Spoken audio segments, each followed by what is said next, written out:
John, how are you describing tonight? Would you say this is a good night or a bad night? I think it's a tough night. As always on election night, most of us have now been up for 20, 21 hours, and I'm kind of loath to make any rash comments. I'd far rather get a good night's sleep and reflect properly on what the situation is.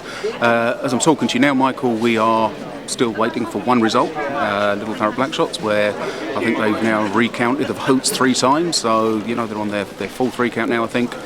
Incredibly close, but it does look as though we'll have a situation on the council where UKIP and Conservative groups have 17 seats and the Labour group will have 14 seats. I think the important thing is that we all work together across the 49 councillors to make sure that we keep as much stability as we can to carry on delivering the best services that we can for people in what are incredibly tough financial times.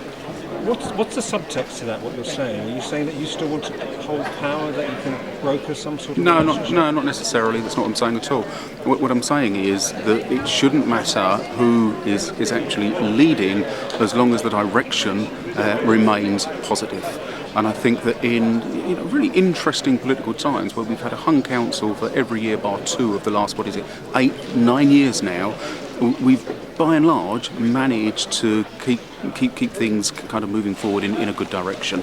And no matter who's leading the council, we've got to make sure that we continue to do that we continue to put the residents of Thurrock, the people that we seek to represent, at the centre of everything we do, and not to get distracted by the kind of infighting between political parties, that kind of punch and judy politics that frankly turns everybody off, but is sometimes difficult for people to resist. So what I think I'm saying, I think the subtext is, it's time for maturity. We've got to act like grown-ups, take our role seriously, no matter who it is that forms the next administration. Which is on this evening? Well, the only sure thing to come out this evening is the people have spoken, and they do not want a Labour-run council. Obviously, we are now tied with UKIP. It's a different type of fight that we had to put forward. We were defending seats as well as trying to gain them. Obviously, UKIP were just trying to gain them, they're none defending. It's a very difficult position to be in, trying to defend your seat. It's hard enough to get there, it's even harder to remain there. I know, I've done it a couple of times. Obviously, the next few days and weeks are going to be full of negotiations, no doubt, between the group leaders. I'm sure the other groups operate in the same way we do. We'll have an AGM. Whoever will be the leader after the AGM will obviously take forward any negotiations. Ours takes place on Monday.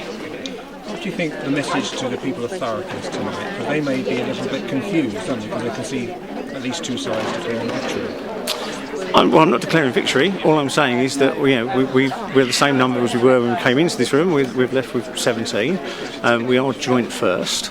That doesn't mean there's no clear winner. But the one thing that residents still need to take away from tonight is the final result. 1 vote. It goes to show that your vote does count.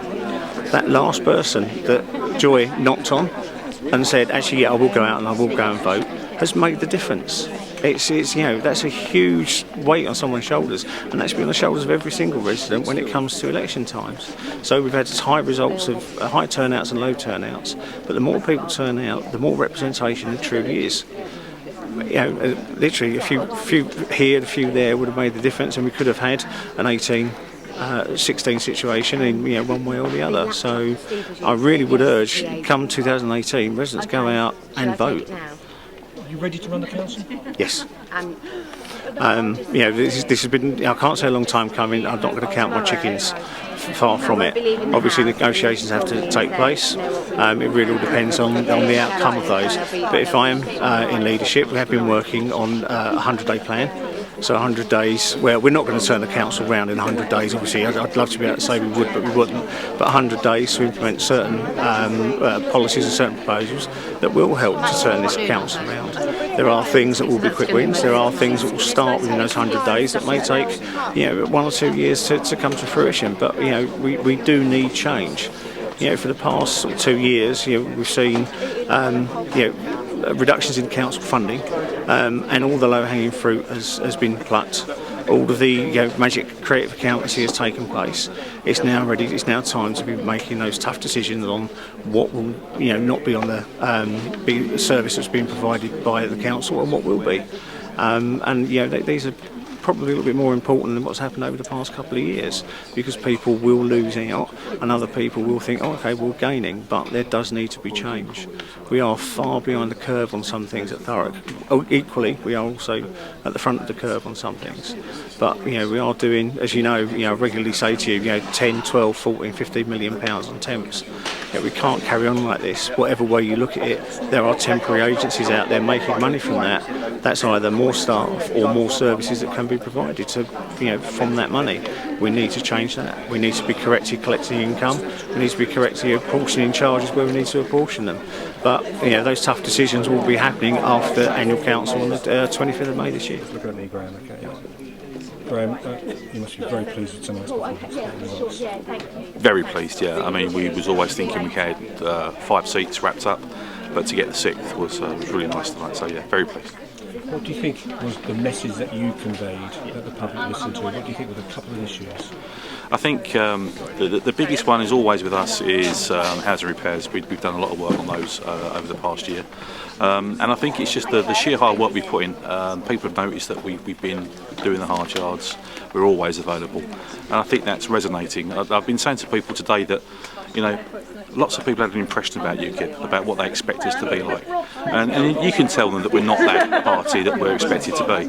And some people listen, some people don't. So we decided we're going to show them. And that's what we've been doing. We've been showing them, we're not what you think we are. We are completely different. We are hard-working, conscientious, and we're doing the best for the people, the best we can do. So I think that's resonated. Do you think it is? Because we've been up in Aveley, there was the Pathway Project, there's Pete Smith, and there's people who said, I'm not particularly UKIP voters, but these guys seem to be trying to make a difference here. And you think that is the thing that from Aveley to Fobbing you guys are conveying? I hope so. That's what we're intending to do. That's exactly the message, is that, we don't mind who you vote for, you vote for who you like, but we want to do the best we can do for everybody. And if people see that we genuinely mean it, and we do genuinely mean it, then that's bound to resonate and it's bound to bring people on board.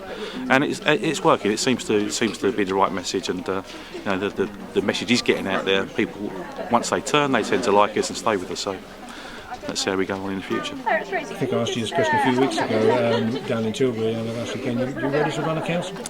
Of course, yeah. No doubt it's a big challenge, but of course it is. But when's a good time, when's a bad time? We've worked very hard. We've spent, certainly Roy Jones has spent the last 2 years really getting to know the council and how it works and operates. So can we run it? Yeah, I think we can run it. Yeah, I think we can do a good job. And we've got a lot of good councillors, new councillors, that will help us, if should it be the case that we're not running the council. So yeah, no, we're ready. Great, thank you very much. No problem. Thank you, Michael.